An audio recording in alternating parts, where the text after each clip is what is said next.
Selamat pagi, saudara-saudara yang terkasih di dalam Tuhan Yesus Kristus. Segala puji dan syukur kita panjatkan kepada Allah yang Maha Kasih, karena kasih setianya senantiasa baru setiap pagi. Di tengah segala kesibukan dan rutinitas hidup, pagi ini kita diberi kesempatan yang indah untuk berhenti sejenak, merenungkan firman-Nya, dan menguatkan iman kita. Renungan pagi ini bukan sekadar rutinitas rohani, tetapi saat yang penuh makna, saat di mana kita membuka hati dan pikiran untuk mendengar suara Tuhan, agar hidup kita dipimpin oleh terang firman-Nya sepanjang hari ini. Mari kita siapkan hati dan tenangkan pikiran. Singkirkan segala kekhawatiran dan pikiran yang mengganggu. Hadirkan diri sepenuhnya di hadapan Tuhan, sebab Dia rindu berbicara kepada kita melalui firman-Nya. Salam, selamat pagi Bapak Ibu Saudara. Sebelum kita merenungkan firman Tuhan, mari kita bersatu di dalam doa. Bapa di surga, Bapa yang maha baik, terima kasih. Kembali pagi ini kami dikuatkan, diteguhkan melalui kebenaran firman Tuhan. Tuhan urapi setiap hati kami dengan kuasa Roh-Mu, sehingga kami diberi kemampuan untuk bisa mengerti, memahami, dan melakukan.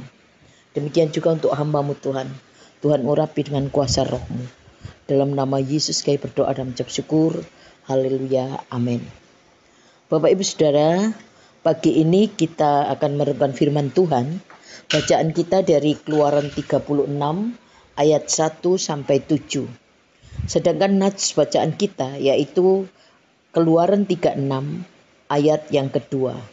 Demikian bunyi firman Tuhan. Lalu Musa memanggil Bezalel dan Aholiab dan setiap orang yang ahli yang dalam hatinya telah ditanam Tuhan. Keahlian setiap orang tergerak hatinya untuk datang melakukan pekerjaan itu. Di mana tema kita yaitu hati yang tergerak mendatangkan kelimpahan. Tercatat demikian, semua laki-laki dan perempuan yang terdorong hatinya akan membawa sesuatu untuk segala pekerjaan yang diperintahkan Tuhan dengan perantaraan Musa untuk dilakukan. Mereka itu yakni orang Israel membawanya sebagai pemberian sukarela bagi Tuhan.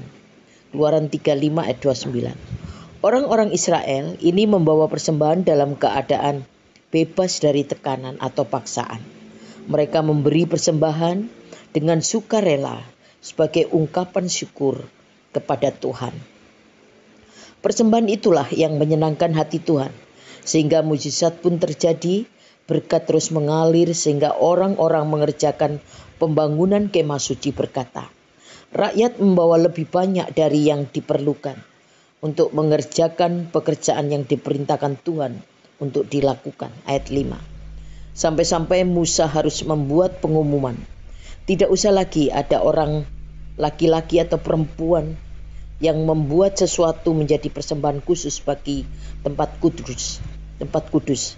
Demikian rakyat itu dicegah membawa persembahan lagi, sebab bahan yang diperlukan mereka telah cukup dan untuk melakukan segala pekerjaan itu bahkan berlebih.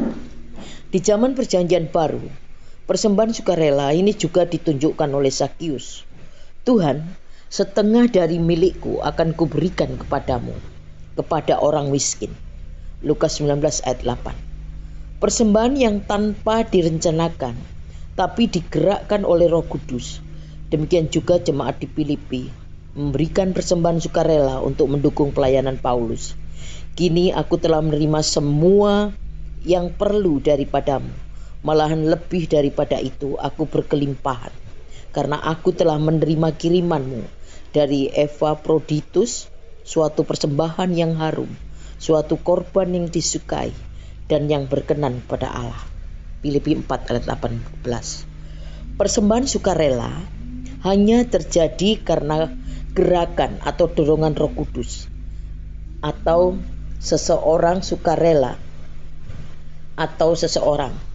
Sukarela adalah persembahan yang diberkati Tuhan. Aku berkelimpahan karena aku telah menerima kiriman dari Epafroditus. Ini yang tadi Bapak Ibu. Jadi persembahan sukarela itu hanya terjadi dari gerakan atau dorongan Roh Kudus. Dan melalui firman ini Bapak Ibu kita diingatkan untuk belajar apa yang kita punya, yang sudah Tuhan percayakan bagi kita, untuk kita persembahkan demi kemuliaan nama Tuhan dengan sukarela. Datangnya kesukarelaan itu hanya melalui gerakan atau dorongan Roh Kudus semata. Dan Bapak Ibu, ada janji Tuhan dalam 2 Korintus 9 ayat 8. Dan Allah sanggup melimpahkan segala kasih karunia kepadamu, supaya kamu senantiasa berkecukupan di dalam segala sesuatu dan malah berkelebihan di dalam pelbagai kebajikan.